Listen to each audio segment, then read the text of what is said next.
বাংলায় দিনে দিনে যেন বাড়ছে দ্রষ্টব্যস্থান সংখ্যা। সৌজন্যে তৃণমূল পশ্চিমবঙ্গে ঘুরতে এলে এখন শুধু মানুষ দেখতে পাবে পেল্লাই পেল্লাই বসত বাড়ি। সবই তৎকালীন তৃণমূল সরকারের নেতা মন্ত্রীদের দৌলতে। আশ্চর্যজনকভাবে 2016 থেকে 2021 এই 5 বছর যেন লাফিয়ে লাফিয়ে বেড়েছিল তাদের সম্পত্তির বহর। পেছনে দুর্নীতি আর কাটমানির খেলা ছিল তা আর জানতে বাকি নেই কারোর। ভুরি ভুরি অভিযোগ উঠেছে। 2021 সালের কিছু পর থেকেই প্রকাশ্যে আসতে শুরু করে তৃণমূলের কেচ্ছা কেলেঙ্কারি। চোখ ধাঁধানো সব রাজপ্রাসাদ বাংলা দেখেছে দক্ষিণ 24 পরগনার ভাঙড় 2 ব্লকের কাঁঠালিয়া তৃণমূল কংগ্রেস নেতা মোদাচ্ছের হোসেনের একটি বিশাল প্রাসাদোপম বাড়ি, বিতর্কিত লাভ হাউস। হাওড়ায় অরূপ রায় ঘনিষ্ঠ তৃণমূল নেতা শামীম আহমেদের পাতালপুরি, চোখ ধাঁধানো বাড়ির ভেতরে গোপন সুড়ঙ্গ ও মাটির নিচে বিলাসবহুল ঘর। হলদিয়ায় প্রাক্তন তৃণমূল ব্লক সভাপতির কোটি টাকার প্রাসাদ, পৈলানে তৃণমূল নেতা দিলীপ মণ্ডলের রাজপ্রাসাদোপম বাড়িও সংবাদ শিরোনামে এসেছে, যার জাঁকজমক কোনো বিলাসবহুল রিসর্টকেও হার মানায়। শুধু তাই নয়, তৃণমূলের সেকেন্ড ইন কমান্ডের শান্তিনিকেতন দেখে তো সবাই চক্ষু চড়ক গাছ। এবার সামনে এসেছে অভিষেক বন্দ্যোপাধ্যায়ের ঘনিষ্ঠ ফলতার জাহাঙ্গীর খান ওরফে পুষ্পার রাজমহল। তাঁরই অন্দরমহলে পৌঁছে গিয়েছিল সিএন। একটা বৃহৎ আমরা গার্ডেন সেটা কিন্তু দেখতে পাচ্ছি। কেউ আছেন জাহাঙ্গীর খানের বাড়িতে? বাড়িতে আছেন? একটু কথা বলা যাবে? গ্রামের মধ্যে পুকুরের পাড়ে তৈরি হচ্ছে বিশাল রাজমহল। 3 তলা বাড়ির প্রবেশপথ একটাই। বাড়ির ভেতরে রয়েছে বাগান, ঝর্ণা, একাধিক বন্যপ্রাণীর প্রতিকৃতি। ফলতা পুনর্নির্বাচনের দিনে সেই বাড়ি একেবারে খাঁ খাঁ করছিল। লাপাত্তা ফলতার ত্রাস পুষ্পা। তৃণমূলের প্রার্থী হিসাবে যিনি এখানে প্রতিদ্বন্দ্বিতা করছিলেন সেই জাহাঙ্গীর খানের কোনো সাড়া পাওয়া যাচ্ছে না বা পাত্তাও পাওয়া যাচ্ছে না। তার বাড়ির সামনে আমরা গতকালকেও এসেছিলাম, গতকালকে দেখেছিলাম তার এই বিশাল রাজমহলের যে প্রধান ফটক, সেই ফটকের বাইরে থেকে ছিল তালা বন্ধ। আজকে দেখছি সেই তালা ভেতর থেকে বন্ধ রয়েছে। তাহলে স্বাভাবিকভাবে এই বাড়িতে জাহাঙ্গীর খান না থাকলেও তার পরিবারের অন্যান্য সদস্যরা হয়তো এখনো ভেতরে রয়েছে। গার্ডেন তৈরি করা হয়েছে।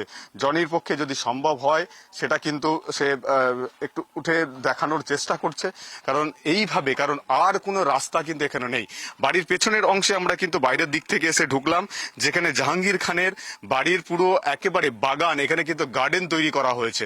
ফলে সেই বিভিন্ন রকমের এখানে বসার সেট তৈরি করা হয়েছে।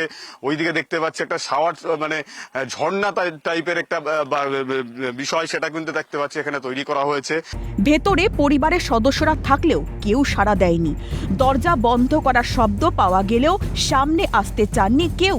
নির্বাচন চললেও পরিবারের সদস্যরা ভোটে যাবেন কিনা সেটাও নিশ্চিত হওয়া যায়নি। কোনোভাবেই তাদেরকে দেখা পাচ্ছে না। আমরা আরো একটু যাওয়ার চেষ্টা করব, যদি তা কারোর সঙ্গে একটু দেখা হয় সেই দেখার করার জন্যই মূলত আমাদের আশা। এখানে আমরা তার বাড়ির পেছনের দিকের অংশের একটা বৃহৎ আমরা গার্ডেন সেটা কিন্তু দেখতে পাচ্ছি। কেউ আছেন জাহাঙ্গীর খানের বাড়িতে? কেউ আছেন? কথা বলা যাবে একটু? জাহাঙ্গীর খান আছেন নাকি বাড়িতে? এই ধরনের একটা ব্যাপক, এই যে আমরা কাউকে পাচ্ছি মনে হচ্ছে। কেউ বাড়িতে রয়েছেন?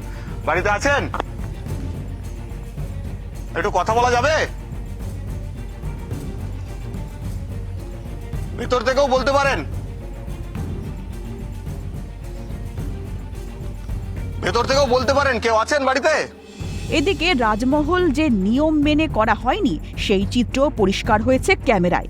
অভিযোগ, একাধিক পুকুর ভরাট করে তৈরি হয়েছে জাহাঙ্গীরের প্রাসাদ।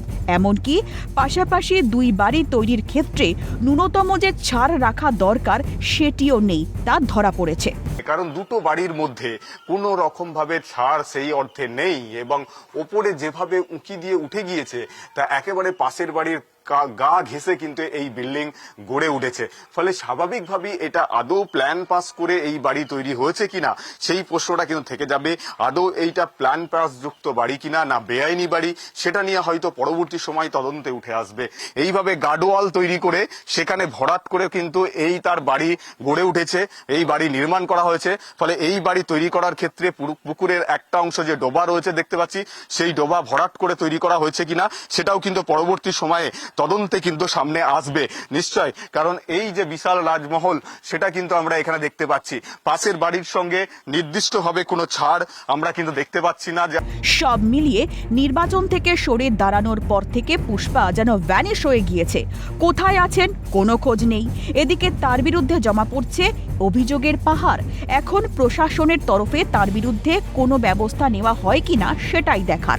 অন্যদিকে বঙ্গের মানুষ অপেক্ষায় এরপর কোন নেতার প্রাসাদের খোঁজ মেলে। ক্যামেরায় জনি মণ্ডলের সঙ্গে মফিজুল ইসলামের রিপোর্ট, ক্যালকাটা নিউজ।